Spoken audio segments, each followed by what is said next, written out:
Nous sommes prolétaires, nous sommes antifascistes, nous sommes la fierté du peuple. Ces mots, la barra brava du club chilien de Colo-Colo les revendique fièrement. Son nom, la Garra Blanca. Dans ce puissant et bouillant virage chilien, la politique est inhérente à l'histoire et à l'organisation de la griffe blanche de Colo-Colo. Dans ce 20e épisode ultra politique, partons au Chili à la découverte de la Hinchada del Pueblo, générique.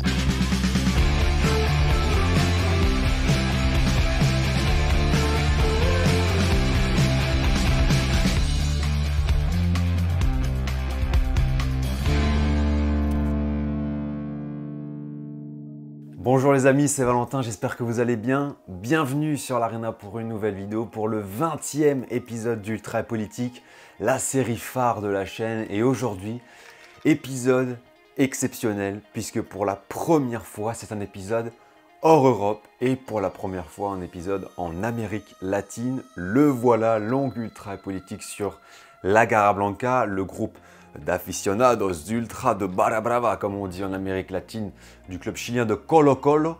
On va voir dans cette vidéo ce qu'est la Garra Blanca, la griffe blanche, et l'aspect social et politique autour de ce groupe, parce que c'est bien plus qu'un groupe de supporters. La Garra Blanca, c'est un véritable mouvement social. C'est un sujet que l'on m'a beaucoup demandé, il était prévu, vous l'aviez d'ailleurs choisi par vote il y a quelques mois, mais j'ai dû le repousser parce que 1, j'étais pas trop satisfait de la première écriture, et 2, parce que voilà, j'ai manqué de beaucoup de temps pour le faire. Nous y sommes donc aujourd'hui pour votre plus grand plaisir. Qui dit épisode exceptionnel, dit soutien exceptionnel, bien évidemment les amis, n'hésitez pas pour me soutenir à liker cette vidéo, à la partager, à commenter bien sûr, à vous abonner pour ne manquer aucune nouvelle vidéo, tous ensemble, direction les 60 000 abonnés. C'est l'une des dernières vidéos de cette 5e saison de l'Arena sur YouTube. Alors pour l'occasion, j'espère vraiment compter sur votre soutien, y compris celle de la majorité silencieuse qui est restée très fidèle tout au long de cette saison. N'hésitez pas à vous manifester en commentaire pour que je puisse vous connaître ou vous reconnaître. Installez-vous bien confortablement, peut-être en vacances à la plage, à la montagne, au soleil. On est parti. Nous plongeons dans cet épisode au Chili, un pays fascinant de beauté, avec le désert d'Atacama, la ville pittoresque de Valparaiso ou le parc national Torres del Paine. C'est un pays à la riche histoire, culturelle, gastronomique, sociale, un pays à la géographie unique et fascinante, long de 4300 km, large de 180 km en moyenne, séparé de l'Argentine par la cordillère des Andes, de la Bolivie et du Pérou par le désert d'Atacama. Comme dans les autres pays latino-américains, le football est religion au Chili, bien que son équipe nationale connaisse de grosses difficultés depuis 7-8 ans, le Chili ayant été absent des Coupes du Monde 2018 et 2022 et sera absent également en 2026. La sélection reste une équipe titrée, 2 fois de la Copa América où Valdivia, Vargas, Isla, Aranguiz, Bravo, Medel, Vidal et Sanchez résonnent comme des talismans. Parmi les clubs chiliens, le plus grand de tous n'est autre que Colo-Colo, un des clubs de la capitale chilienne, Santiago. Fondé en 1925 dans le quartier de Macul, le club a célébré son centenaire en avril dernier.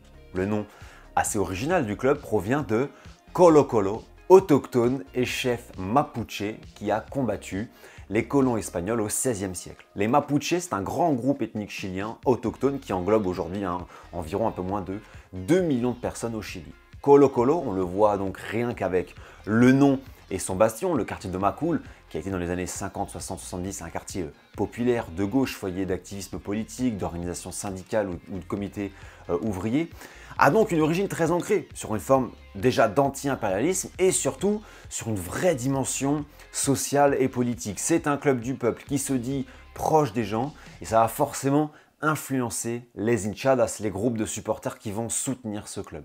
Un dernier mot d'ailleurs sur Colo-Colo, c'est un club historique, le plus grand du Chili, le plus soutenu, le plus populaire, le plus titré, 34 titres de champion, 14 coupes nationales, une Copa Libertadores gagnée en 1991, c'est le seul club chilien de l'histoire à l'avoir gagné, qui a vu passer dans ses rangs tous les grands champions de l'histoire du foot chilien ou presque, un club phare dans le pays, bref, une véritable institution. C'est donc ce club que la Garra Blanca, la griffe blanche, soutient ardemment. C'est la fameuse Barra Brava de Colo-Colo, une hinchada extrêmement connue, puissante et réputée en Amérique latine. Mais avant de parler de l'historique de cette hinchada, il faut forcément parler du contexte chilien à partir d'une date qui va être capitale, 1973. En septembre 1973, le Chili bascule dans la dictature. Le militaire Augusto Pinochet, soutenu par les colonels de l'armée, renverse le régime chilien démocratiquement élu du socialiste Salvador Allende.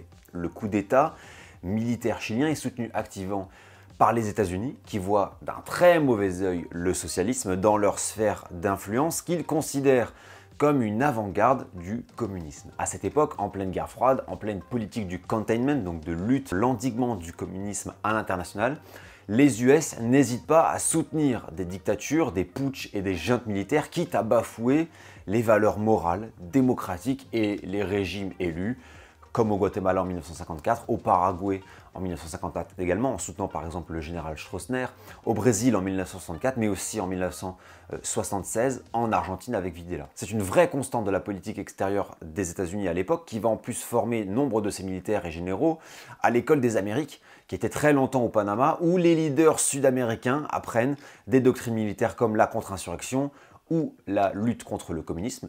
Pinochet y a été formé. Ces périodes des années 70 et même avant où les États-Unis soutiennent des dictatures, ça va forcément et foncièrement marquer les sociétés sud-américaines qui vont énormément le reprocher et ça va forcément créer un fort sentiment anti-États-Unis.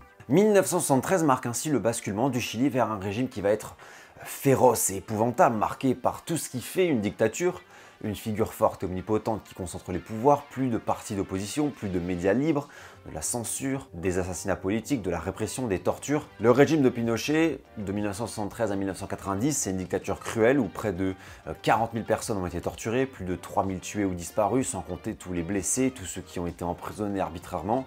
Ce qui fait également la particularité de ce régime Pinochet, et là encore on note toute la forte prédominance états-unienne dans le contexte politique chilien, c'est l'arrivée fulgurante des théories économiques néolibérales. Le Chili va être vu comme un laboratoire du libéralisme et des théories des personnes qu'on appelle les Chicago Boys, un groupe d'économistes chiliens formés aux États-Unis et qui doivent infuser le capitalisme et le néolibéralisme au Chili. Ils revendiquent le miracle chilien des années 70-80, c'est-à-dire une bonne croissance économique grâce à l'implantation des politiques économiques libérales et la privatisation de grandes entreprises publiques, des résultats, nous allons le voir, contestés et contestables. À partir du milieu des années 1980, on sent que quelque chose change, bouge au Chili. Le régime vacille. Déjà, et c'est notamment de là que la théorie du miracle économique chilien ne tient pas vraiment, la population, elle souffre économiquement. Pour preuve, la dette extérieure du Chili en 3 ans,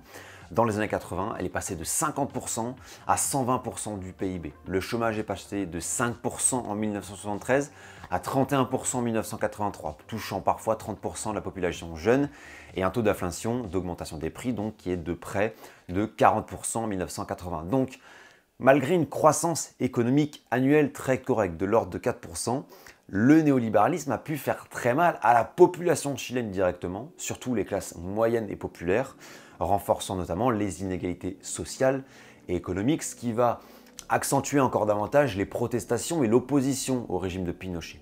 Le régime va s'ouvrir progressivement avec par exemple en 1987 la réhabilitation des partis politiques 14 ans après leur interdiction et en 1988 un référendum majeur va changer l'histoire du pays pour ou contre la prolongation au pouvoir de Pinochet jusqu'en 1997, donc encore 10 ans.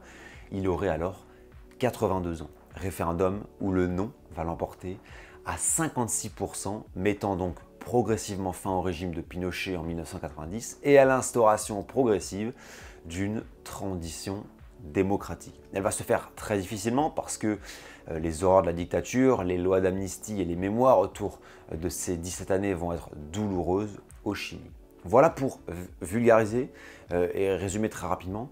Et c'est dans ce contexte des années 1980, dans ce contexte économique, politique, social, qu'apparaît la Garra Blanca, le groupe de supporters de Colo-Colo. Il naît en 1986, 4 années avant la chute du régime d'Augusto Pinochet, 2 années avant le référendum de 1988. Ce qu'il faut bien sûr préciser, c'est que Colo-Colo, c'est un club qui permet aux Chiliens de Santiago, et particulièrement issus de quartiers populaires, de vivre leur passion. C'est un exutoire, une porte de sortie pour oublier le climat social, la dictature, les inégalités, la peur, bref, un quotidien gris véritablement.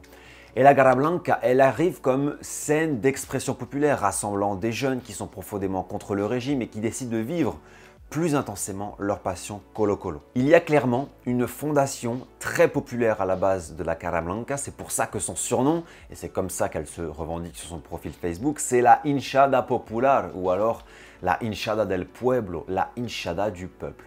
Ce qu'il faut également noter, et c'est là l'essence des Barra Bravas sud-américaines, c'est la violence. Ça fait partie de ces rites et façons de supporter. La Garra Blanca s'est distinguée par des actions violentes face à des rivaux violents également, comme Los de Abajo, l'Hinchada de l'Universidad de Chile. Il y a eu des blessés, des morts, des incidents par le passé, des actions violentes aussi contre les autorités et les forces de l'ordre. C'est quelque chose vraiment d'assez régulier en Amérique latine. Je vous propose, pour ponctuer un peu cette partie, un petit résumé vidéo des meilleurs moments de la Garra Blanca en tribune pour vous donner un petit aperçu de ce bouillonnant virage chilien.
Des tifos, du bruit, une grande bâche, beaucoup de passion. On retrouve également ces rythmes latino-américains et ces sonorités qui sont tellement caractéristiques des hinchadas. On rappelle que le mode de supporterisme, il est très vieux, il remonte souvent aux années 1950. On se rappellera par exemple la Torcida Split a été impressionnée par ce qu'elle avait vu à la Coupe du Monde au Brésil.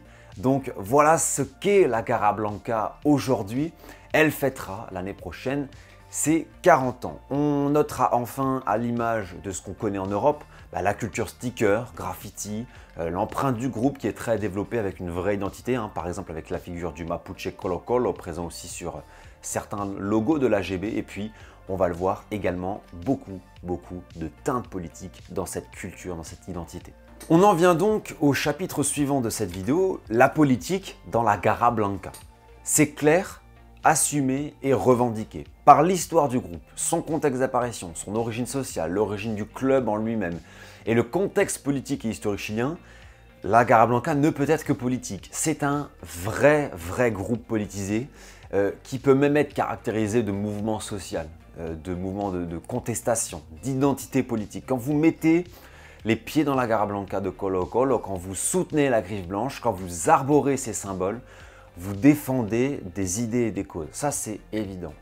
La première, forcément, elle est liée à l'histoire chilienne et à la dictature d'Augusto Pinochet. Je vous l'ai dit dans le contexte, la Garra Blanca, elle apparaît à un moment charnière, à la fin de la dictature. Et même avant son apparition, le public de Colo Colo est déjà foncièrement contre la dictature. Cette photo que vous voyez sur votre écran, c'est en avril 1983, donc 3 ans avant la naissance de la Garra Blanca. C'est un match de Colo Colo contre un club argentin en Copa. On y voit en tribune une banderole qui stipule « Abat Pinochet, élection maintenant ». Les fans de Colo Colo s'érigent donc contre la dictature, l'autoritarisme et la répression.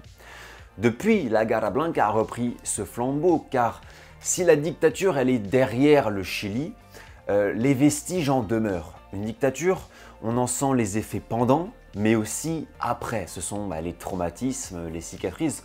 C'est, et vous m'excuserez cette comparaison, un peu comme subir une agression physique. Il y a d'abord physiquement les blessures, mais vient ensuite les souvenirs et les traumatismes. C'est ce qu'il s'est passé et se passe au Chili. Il y a un terrible enjeu mémoriel autour de la junte de Pinochet, autour des disparus, des morts, de la répression, bref, ce qui a traversé le pays. Surtout qu'il y a eu des lois d'amnistie pour gracier les tortionnaires et ceux qui tenaient en main le pouvoir, ce qui fait qu'il y en a qui ne sont jamais passés par la case justice. Ce sont des choses qu'on retrouve aussi dans d'autres pays, notamment voisins, mais aussi en Afrique ou en Europe de l'Est. Ça a énormément marqué le Chili et bien sûr les fans de la Garra Blanca qui sont marqués au fil des générations par cela. À titre d'exemple, que ce soit dans le stade ou dans la rue, ils sont là pour commémorer les disparus. Chaque septembre de chaque année, en rappel au coup d'État de septembre 1973, la Garra Blanca organise un défilé mémoriel, comme on le voit ici avec la Bachincha da Memoria, pour se souvenir. Voilà par exemple en 2024 l'affiche postée sur les réseaux sociaux du club pour le 51e anniversaire du coup d'État de Pinochet avec l'inscription « Ni pardon, ni oubli », un slogan qu'on voit beaucoup dans le stade de Colo-Colo qui est directement lié à la dictature de Pinochet. Dans un mois à peu près, la Garra Blanca sera dans les rues de Santiago pour commémorer le 52e anniversaire de ce coup d'État. Lors de la 50e commémoration de ce putsch, une date symbolique, la Garra Blanca a notamment écrit et communiqué sur ses réseaux sociaux, je cite, « Aujourd'hui, nous nous réunissons à nouveau dans la marche qui commémore chaque année le coup d'État criminel contre le gouvernement du camarade président Salvador Allende et tous ceux qui sont tombés pendant la tyrannie fasciste de la dictature militaire. Nous croyons qu'on peut conquérir la victoire et se défendre quand c'est nécessaire et ainsi ne plus répéter d'assassinats, tortures et disparitions de compañeros ni une autre défaite d'un projet ouvrier et populaire. Nous revendiquons depuis Colo-Colo, la griffe blanche, son soutien et sa rébellion, la lutte des classes et le triomphe final du peuple, des pauvres et de l'immense classe ouvrière. » Fin de citation. Ça vous donne bien la tonalité politique de ce qu'est la Garra Blanca. Mouvement ouvrier, mouvement social, contestation sociale, lutte des classes et antifascisme. C'est une grande rhétorique du groupe de la Garra Blanca. Cet antifascisme qui prend ses racines dans la lutte contre la dictature de Pinochet. Forcément, la figure de Salvador Allende, celui qui a été renversé par le coup d'État en 1973, que la Garra Blanca nomme camarade, elle est très souvent visible en tribune, en cortège. C'est une figure populaire du groupe, comme un certain Che Guevara qui reste aujourd'hui très apprécié dans les virages latino-américains. Dans le même registre d'enjeux mémoriels liés à la dictature, on retrouve souvent des tifos ou banderoles en hommage aux disparus. Des mots comme ceci, nunca más, plus jamais ça, qu'on retrouve aussi en Argentine ou au Portugal après les dictatures de Videla et de Salazar. D'autres causes sont très visibles chez les fans de Colo-Colo. Forcément, vu leur positionnement politique qui est très à gauche et vu l'expérience, je dirais, du néolibéralisme au Chili avec les Chicago Boys, la Garra Blanca exprime régulièrement des fortes critiques envers le libéralisme et le capitalisme. Beaucoup de communiqués exprimant des critiques envers ce modèle économique, des messages revendiquant « nous sommes des prolétaires, nous sommes pour les travailleurs et leurs droits », beaucoup de critiques envers les États-Unis, les milliardaires, les multinationales. C'est également un vrai mouvement de défense des ouvriers. Ça, c'est quelque chose qui, je trouve, a beaucoup disparu dans le monde ultra-européen, mais qui reste très très actuel chez la Garra Blanca, de défendre la working class, de défendre les travailleurs. Il n'hésite pas, par conséquent, à investir les rues dans le cadre de manifestations contre les inégalités sociales, économiques, pour l'État-providence ou bien contre le libéralisme. À titre d'exemple, grande manifestation étudiante au Chili en 2011. Beaucoup de jeunes sont dans la rue, soutenus par des professeurs, des syndicats, des sympathisants, pour protester contre le système éducatif chilien et pour plus d'investissement de l'État, le Chili étant alors sous la présidence du conservateur et libéral Piñera. La Garra Blanca, elle est dans la rue. Elle est dans la rue pour soutenir activement les étudiants. En 2019, nouvel épisode social d'une ampleur beaucoup plus importante au Chili. C'est ce qu'on appelle l'Estallido Social, une grande manifestation sociale d'octobre 2019 qui va toucher absolument tout le pays suite à une grosse augmentation des prix, de l'électricité, des vivres, de l'eau et l'accroissement des inégalités et de la précarité. Bref, c'est tout le pays qui se lève. Mais il y a beaucoup de répression en retour, des incidents, des violences. L'armée a été envoyée, plus de 12 000 blessés, 25 000 arrêtés, plus de 30 morts. État d'urgence décrété au Chili le 18 octobre. C'est un grand mouvement social contre le gouvernement et le président Piñera. La Garra Blanca, elle est encore une fois dans les rues. Elle appelle les citoyens sur ses canaux de communication et directement dans la rue à saboter le pouvoir, l'économie, à désobéir, à détruire, je cite, les symboles du libéralisme. Elle affiche par exemple ce message dans les rues: Piñera, ennemi du peuple, une banderole qui sera très souvent visible dans le stade et dans le virage de la Garra Blanca. 2019 a été un vrai mouvement social qui a paralysé le pays, qui a fait arrêter le foot chilien tellement c'était la panique et un défi sécuritaire.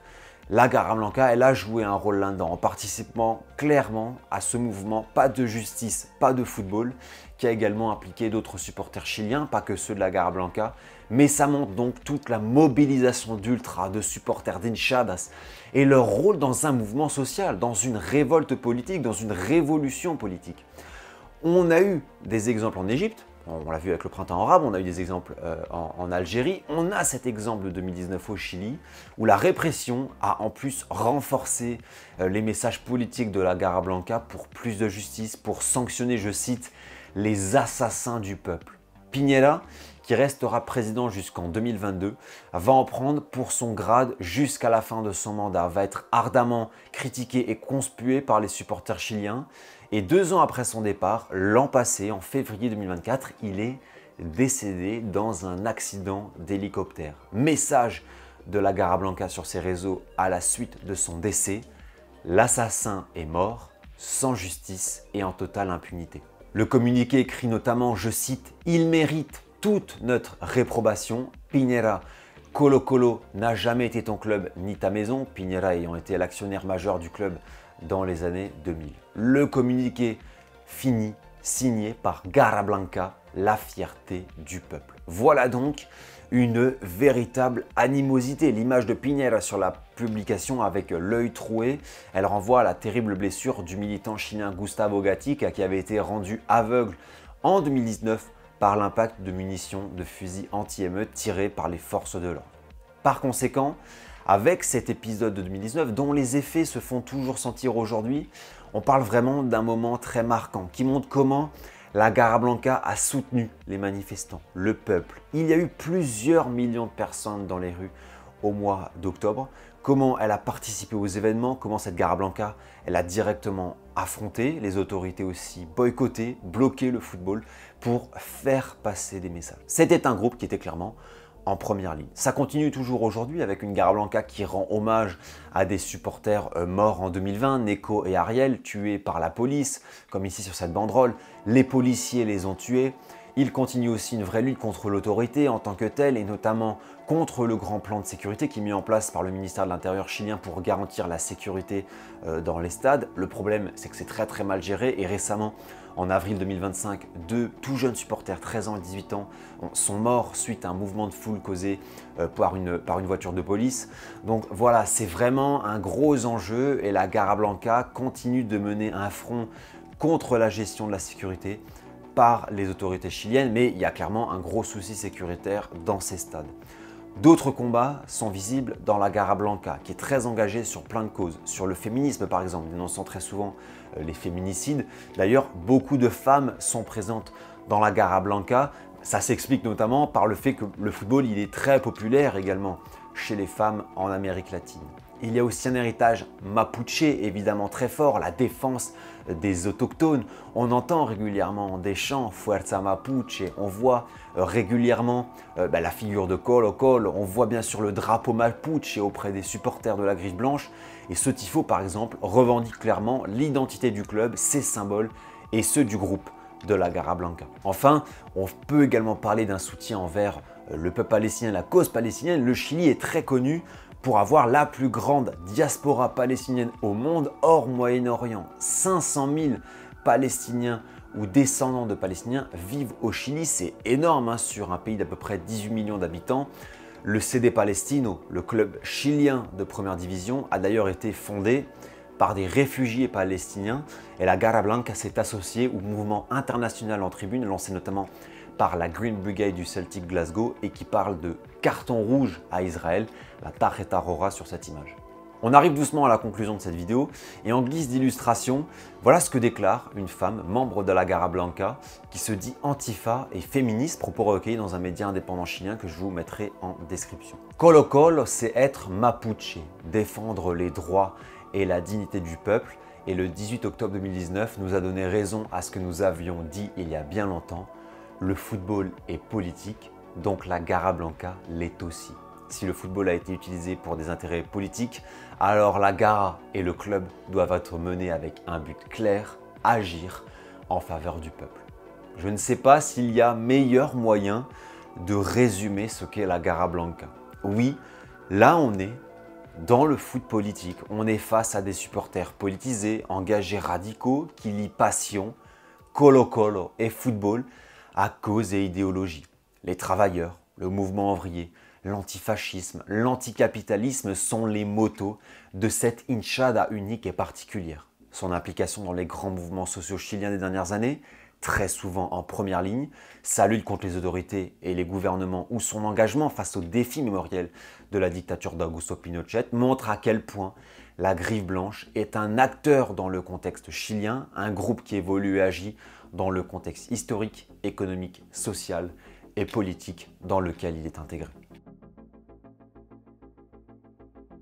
Voilà les amis, c'est la fin de ce 20e épisode d'Ultra Politique, un épisode unique et particulier. J'espère qu'il vous aura vraiment plu. Si c'est le cas, n'hésitez pas à liker, laisser un petit pouce bleu, c'est gratuit, à commenter, à partager bien sûr, à vous abonner, surtout si vous découvrez l'Arena ou si vous regardez les vidéos sans le faire. N'hésitez pas les amis, ça me soutient énormément. Je vous mettrai en description quelques sources, articles de journaux notamment chiliens, quelques liens utiles pour poursuivre les recherches si ce sujet vous intéresse. N'hésitez pas non plus à ajouter des compléments ou à partager votre avis car bien évidemment on ne peut pas tout dire dans une vidéo YouTube, c'est pas possible. Et voilà, il y a toujours des choses à ajouter. C'est tout pour moi pour cette fin de semaine. On se retrouve d'ici quelques jours les amis pour la clôture officielle de cette saison 5 de l'Arena avec la traditionnelle FAQ. D'ici là les amis, passez une très belle journée, une bonne soirée, de très belles vacances et on se dit à très vite pour la suite des aventures sur l'Arena. Ciao ciao.